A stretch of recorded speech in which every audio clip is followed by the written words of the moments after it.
Сәлеметсің бе 4-ші класс білім алушысы? Математика пәнінен қашықтықтан білім алу сабағына қош келдің.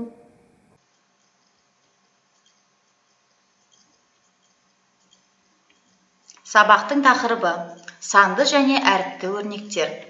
Білім алушы, бұл сабақта сен санды және әріпті өрнектерді түрлендіресің. Әріптердің берілген мәнінде бірнеше айнымалысы бар өрнектердің мәнін табуды үйренесің. Сабағымыздың лексикалық тақырыбы күн мен ай. Білім алушы, келесі бейнежазбаны қарай отырып, саған күн мен ай туралы қосымша мағлұмат беремін.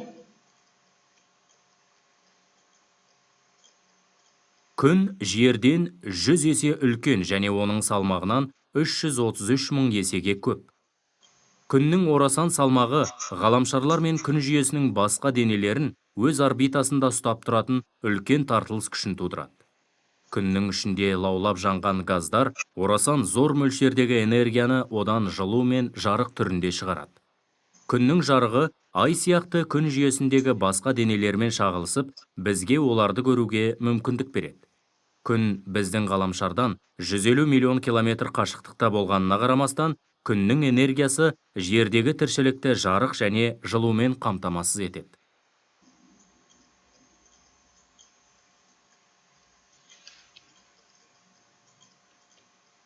Тапсырмаға назар аудар.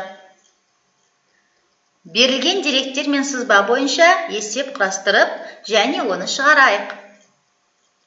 Жерден айға дейінгі арақашықтық 384.403 километр, ал жерден күнге дейінгі арақашықтық 149.597.887 километр. Күн мен айдың арақашықтығы ай мен жердің арақашықтығынан қанша километрге артық? Есептің шартын құрайық. Жерден айға дейін 384.403 километр. Жерден күнге дейін 149.597.887 километр. Сұрақ. Күн мен айдың арақашықтығы ай мен жердің арақашықтығынан қанша километрге артық? Есептің шешуін табайық. Қанша артық екенін білу үшін көп саннан аз санды азайтамыз. Яғни 149.597.887 мен 384.403-тің айырмасын табамыз. Нәтижесінде 149.213.484 шығады. Жауабы: күн мен жердің арақашықтығы жер мен айдың арақашықтығынан 149.213.484 километрге артық.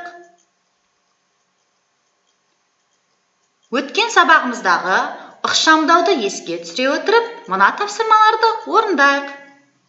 X қосылған X қосылған X тең болады. Бұл жерде білім алушы X 3 рет алынды, яғни X қосылған X қосылған X тең болады 3X. D қосылған D қосылған D қосылған D тең болады 4D. B қосылған B қосылған B тең болады 3B. 7Y пен 2Y-тің айырмасы 5Y-ге тең. 16A мен 9A-ның айырмасы 7A-ға тең болады. 11A мен 8A-ның айырмасы 3A. Келесі тапсырмаға назар аудар. 4 пен 5-тің қосындысын Y-ге көбейтеміз. Әуелі жақшаның үшін ықшамдайық. 4 пен 5-тің қосындысы 9. 9 пен Y-тің көбейтіндісі 9Y болады. Ал енді білім алушы, мына өрнекті ықшамдауға болмайды. 10B мен 4A-ның айырмасы.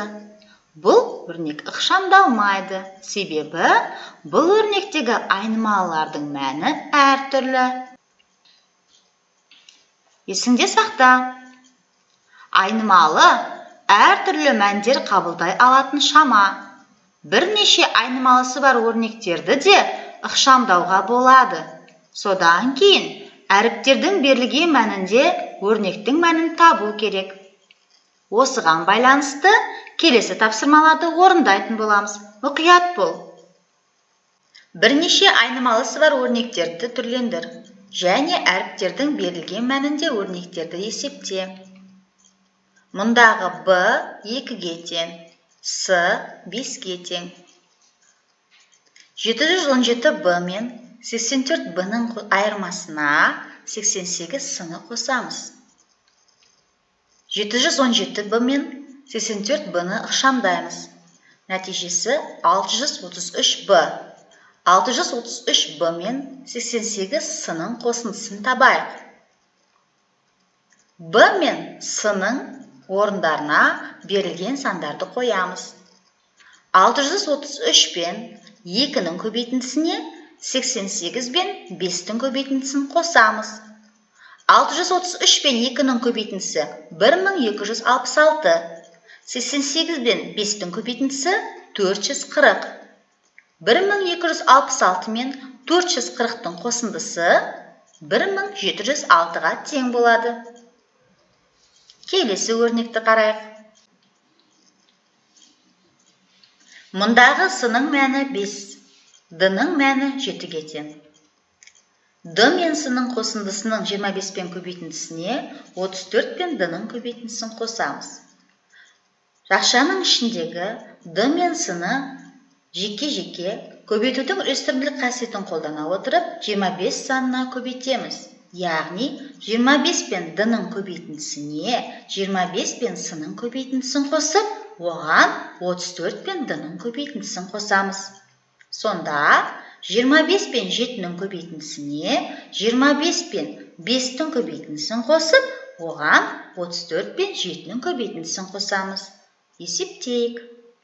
25 пен 7-ның көбейтіндісі 175, 25 пен 5-дің көбейтіндісі 125, 34 пен 7-ның көбейтіндісі 238. 175 пен 125-дің қосындысына 238-ді қосайық. Нәтижесінде 538 шықты.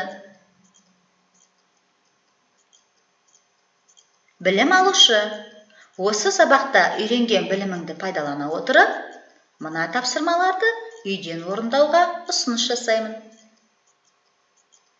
564 пен Б-ның қосындысына А мен Б-ның айырмасын 26-ға көбейтеміз. Д мен С-ның қосындысының 34-ке көбейтіндісінен 42 мен Д-ның көбейтіндісін азайтамыз.